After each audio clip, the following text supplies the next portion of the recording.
सुप्रसिद्ध राजज्योतिषांत्रिक श्री माधव गुरुजी यांचा खास उपक्रम चिंतन, सत्संग आणि साधना.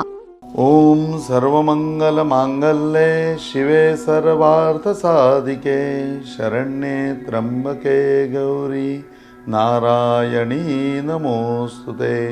उदयस्तु अंबे मात की जय. ओम श्री सच्चिदानंद सद्गुरु साईनाथ महाराज की जय. ओम साईराम. आजच्या आपल्या सत्संगामध्ये ज्यावेळेला मुद्गल ऋषी आणि गणपती बाप्पा हे दोघंजण बसलेले आहेत आणि आज बाप्पाला पूर्णपणे एका मोठ्या स्वरूपामध्ये ज्यावेळेला मुद्गल ऋषी बघतायत की प्रत्येकाच्या आयुष्यामधला हा विघ्नरक्षक आहे, प्रत्येकाच्या आयुष्यामधला विघ्नहर्ता आहे, प्रत्येकाच्या समस्यांची पूर्ती करणार आहे, मृत्युंजय नावाची कला आपल्याला शिकवणार आहे आणि प्रत्येक गोष्टीमध्ये एक वेगळा भाग हा मला देतो आहे, प्रत्येक गोष्टीमध्ये एक वेगळी कला मला शिकवतो आहे. आणि खरंच हा किती कलागुणांनी संपन्न आहे. खरोखरी 64 कला याच्याकडे आहेत आणि आज निर्विवाद त्या कला तो अगदी सोप्या पद्धतीने मला शिकवतो आहे. आणि समाजाकरता, या प्रजेकरता किती बरं प्रेम त्याच्या मनामध्ये आहे, त्याच्या भक्तांबद्दल किती प्रेम त्याच्या मनामध्ये आहे आणि माझ्यावर त्यांनी किती मोठा विश्वास टाकलेला आहे. म्हणजे हा विश्वासाला मला सार्थ व्हायचं आहे, मला त्यांनी घेतलेले परिश्रम कुठेही वाया नाही घालवायचे आणि त्याचा माझ्यावरचा जो विश्वास आहे तो विश्वास मला कुठेही तुटून नाही द्यायचा. मला पूर्णपणे बाप्पाला हे सगळं करून दाखवायचं आहे आणि त्याकरता वेगवेगळ्या माध्यमातून वेगवेगळे प्रयत्न पूर्णपणे बाप्पा जसे मला करून दाखवतो आहे तसे मी समाजामध्ये पूर्णपणे परिवर्तन करण्याचा प्रयत्न करीन. त्या समाजामध्ये कला शिकवण्याचा प्रयत्न करीन.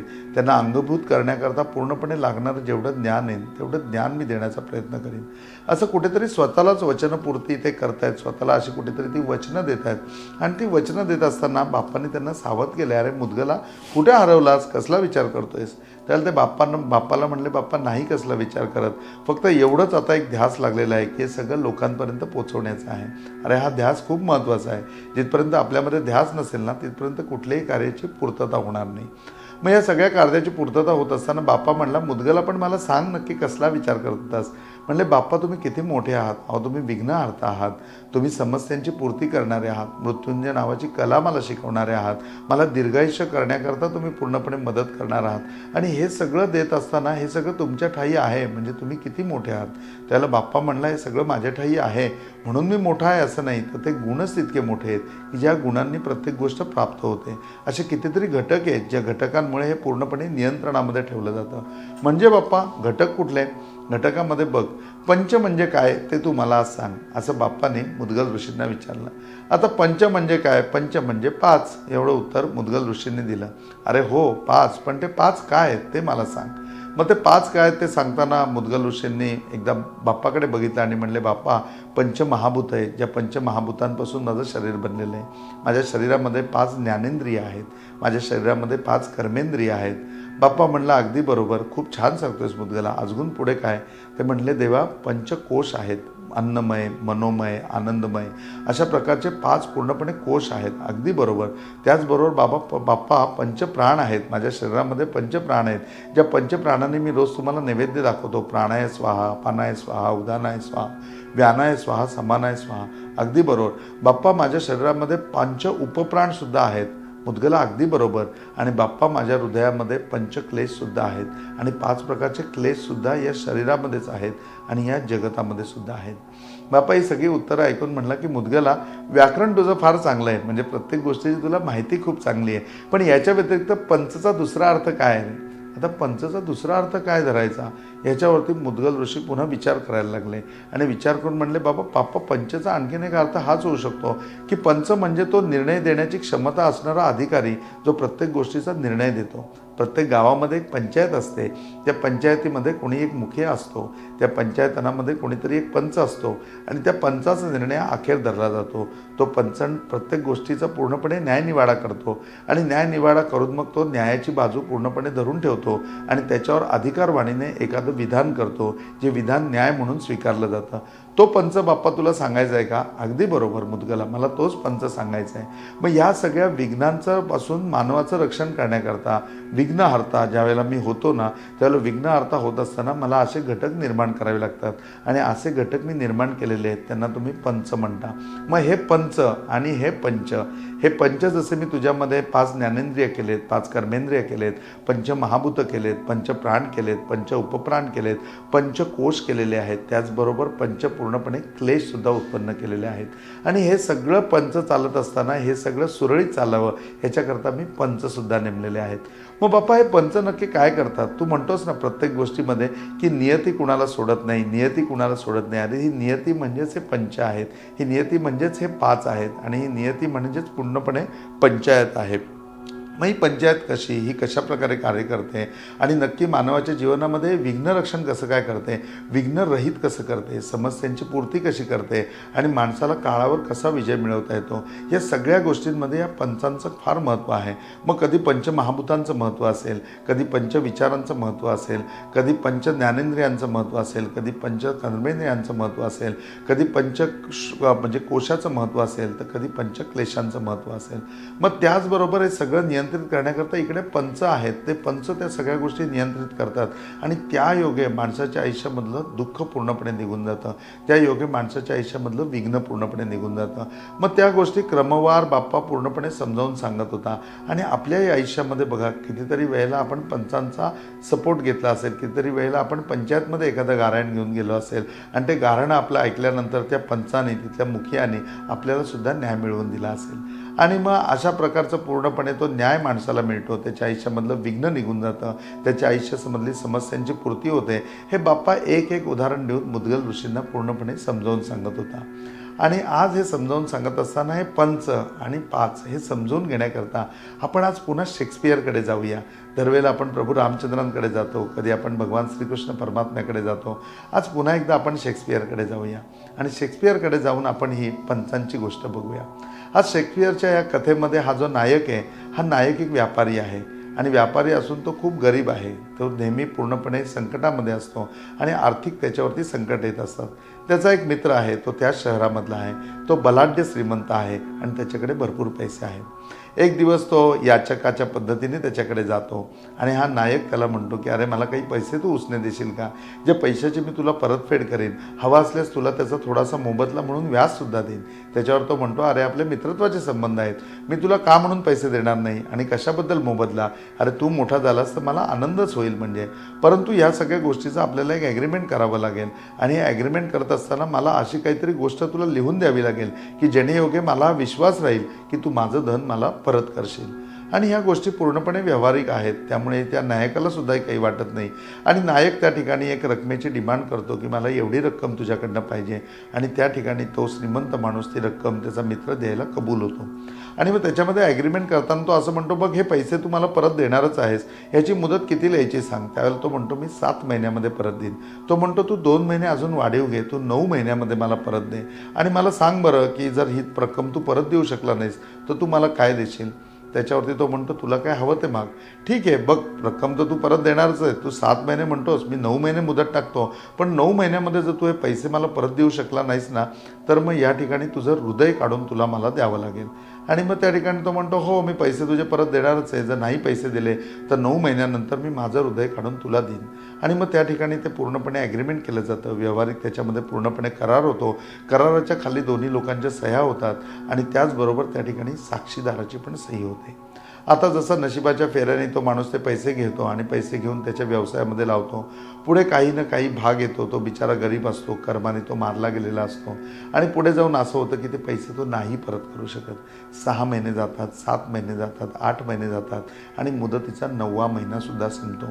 9वा महिना संपल्यानंतर तो अतिशय काकुळतीला येतो, त्याच्याकडे पूर्णपणे याचना करतो आणि म्हणतो की मी तुझे पैसे परत देऊ शकत नाही, मला काहीतरी तू कालावधी वाढवून दे.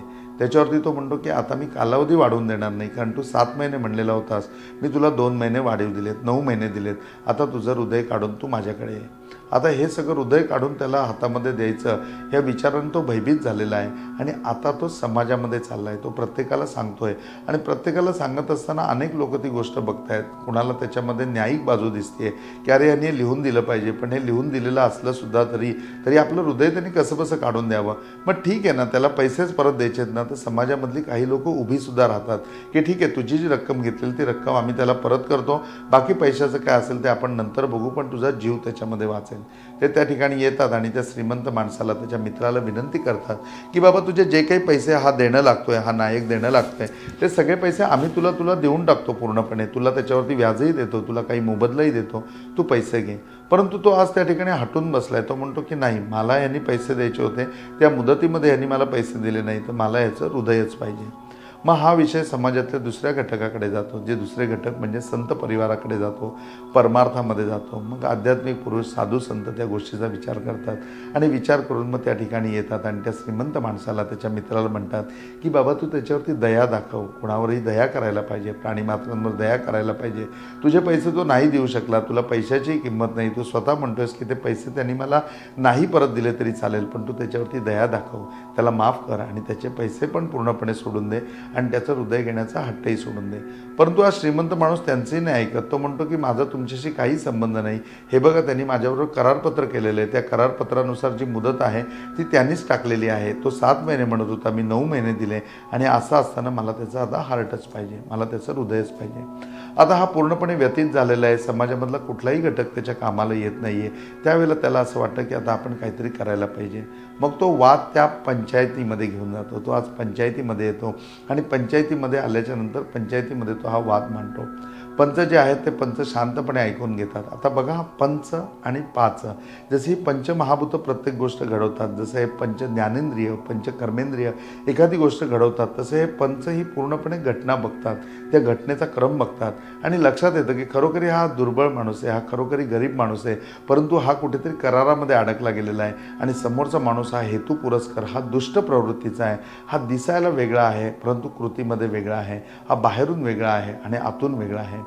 पंच म्हणतात की असं कर, ही सगळी तुझी कैफियत आहे ती आपल्याकडे मांडू, आपण या ठिकाणी ती उभीही करू, त्याला समोर बोलवू सुद्धा, पण ते बोलवलं असताना तो ऐकेल हे करण्याकरता आम्ही तुला एक माणूस सांगतो, त्या माणसाकडे तू जा, हा माणूस अतिशय विद्वान आहे आणि त्यांनी माझा युक्तिवाद करावा अशी तू त्या ठिकाणी पंचायतीला विनंती कर आणि त्या माणसाला तुझी सगळी घटना सांग.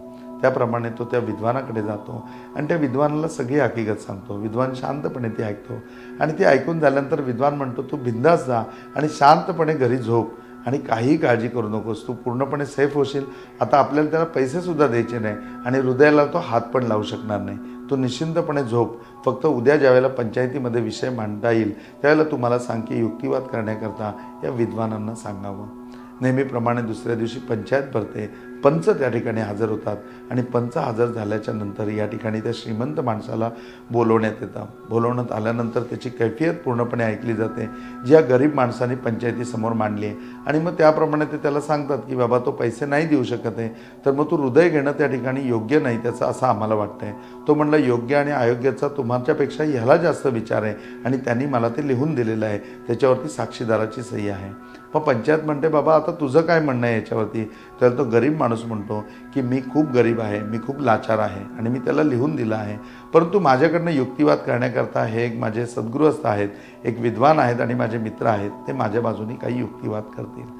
मग त्याप्रमाणे ती व्यक्ती त्या ठिकाणी उभी राहते आणि ती व्यक्ती म्हणते की या कराराप्रमाणे घेतलं तर बघ निश्चितपणे हा तुझी रक्कम देऊ शकला नाही, तुला परत पैसे घेण्यामध्ये कुठलंही स्वायत्त नाही आहे, तुला पैशामध्ये कुठल्याही प्रकारचा इंटरेस्ट नाही आहे आणि मग असं नसताना तुला याचं हृदयच पाहिजे, तर कराराप्रमाणे तू याचं हृदय घे. परंतु ते लिहिताना, ते हृदय मागताना तू याच्यामध्ये कुठेही असं म्हणलेलं नाही की त्याच्यामध्ये मला त्याचं रक्तसुद्धा पाहिजे, तर तू याचं हृदय काढून घे, परंतु ते हृदय काढत असताना त्याच्यामध्ये रक्ताचा एक थेंबसुद्धा आला नाही पाहिजे. तर रक्ताचा एक थेंब जरी आला तरी तुझ्यावरती या ठिकाणी आम्ही पूर्णपणे मनुष्यवधाचा गुन्हा दाखल करू, तुझ्यावरती आम्ही खुनाचा खटला दाखल करू आणि खुनाच्या खटल्यामध्ये ह्या पंचायतीमध्ये पूर्णपणे शिक्षा जी असेल ती फाशी आहे. त्यामुळे याचं हृदय काढताना याचं एक थेंब जरी रक्त बाहेर आलं तरी ते रक्त तू लिहून घेतलेलं नाही, त्यामुळे त्या रक्तावरती तुझा अधिकार नाही. तुला पूर्णपणे या ठिकाणी खुनाच्या खटल्याला सामोरं जावं लागेल आणि तुला फासावर चढावं लागेल. या संपूर्ण विद्वानाचा युक्तिवाद ऐकल्यानंतर तो शांत होतो आणि त्या ठिकाणी ते ॲग्रीमेंट फाडून टाकतो आणि आता पैसेही गेले आणि हृदयही गेलं. त्या ठिकाणी तो निघून जातो आणि कथेचा नायक आहे तो आनंदी होतो. गोष्ट इथे संपते आणि सत्संग इथे चालू होतो. हे जे पंच आहेत ना, हे पंचप्राण आपल्याला असं वाटतं की फक्त उगाचच आहेत का? ही पंचमहाभूतं आपल्याला वाटतं उगाचच आहेत का? आणि हे पंचकोश त्याच्या व्यतिरिक्त म्हणजे की पूर्णपणे पंच ज्ञानेंद्रिय, पंचकर्मेंद्रिय ही कशाकरता निर्माण केले गेलेले आहेत याचं उत्तर आज कुठेतरी बाप्पा आम्हाला देतोय. आणि बाप्पा मुद्गल ऋषींना सांगतोय की या सगळ्या गोष्टीला आहे ना पंच पाहिजेत. या सगळ्या गोष्टीमध्ये कुठेतरी नियती पाहिजे, जी सगळी गोष्ट पूर्णपणे प्रमाणित करू शकेल. ही गोष्ट कुठेतरी पूर्णपणे त्याच्यावरती म्हणजे की कंट्रोल ठेवू शकेल. आणि हा कंट्रोल, हे नियंत्रण जर त्याच्यावरती आणायचं असेल तर ते नियंत्रणाची मी पहिली व्यवस्था केलेली आहे. हे पंच ज्ञानेंद्रिय, पंचकर्मेंद्रिय, पंचकोश, पंच प्रकारचे प्राण, पंच प्रकारचे उपप्राण, पंच प्रकारची महाभूतं ही सगळी मी याच्याकरता निर्माण केली आहेत की हे पंच आहेत, जे पंच तुझ्या आयुष्यामध्ये कधीही या विघ्नांना यशस्वी होऊन देणार नाहीत. फक्त त्यांचं पंचत्व तू मान्य करायला पाहिजे, त्यांच्या तत्वाप्रमाणे तू जगायला पाहिजे. ही तत्त्व ज्यावेळेला तू तुझ्या आयुष्यामध्ये पूर्णपणे वापरशील ना, त्यावेळेला पूर्णपणे तुझ्यामध्ये एक अशी व्यक्ती अंगीभूत होईल की जी सार्वभौमी असेल आणि मग ती विघ्नांपासून त्याचं रक्षणही करेल, संपूर्ण समाजाचं रक्षण करेल, ती समस्याची पूर्ती करेल आणि स्वतःच्या आयुष्याही समस्या येऊन देणार नाही, तर समाजाच्या आयुष्यामध्ये पण समस्या येऊन देणार नाही. म्हणून कुठेतरी ज्ञानेश्वर महाराज पण तेच आम्हाला सांगतायत ना की दश इंद्रियांचा ऐसा मेळा केला, ऐसा गोपाळ काला वाळवंटी. म्हणजे वाळवंटामध्ये 5 ज्ञानेंद्रिय, 5 कर्मेंद्रिय आम्ही एकत्र केली आणि ती एकत्र करून त्याचा काला केलेला आहे. म्हणजे इथे सुद्धा पंचच वापरलेले आहेत आणि जेव्हा ते पंच वापरले त्यावेळेला वाळवंटामध्ये आम्ही सगळे सुखी झालो, आम्ही सगळ्या समस्यांची पूर्ती करून झालो, आम्ही विघ्नरक्षक झालो, आम्ही विघ्नहर्ता झालो. तेव्हा अशा प्रकारे या पंचमहाभूतांचं, या पंच ज्ञानेंद्रियांचं, पंचकर्मेंद्रियांचं अस्तित्व कुठेतरी समजून घेतलं पाहिजे, त्यांचा कंट्रोल कुठेतरी समजून घेतला पाहिजे आणि तो आयुष्यामध्ये वापरला पाहिजे. या विषयावरती नक्की चिंतन करूया आणि विघ्नरक्षक होऊया, विघ्नहर्ता होऊया, बाप्पाची कला पूर्णपणे अंगीभूत करूया. आज इथेच थांबूया. ओम साईराम.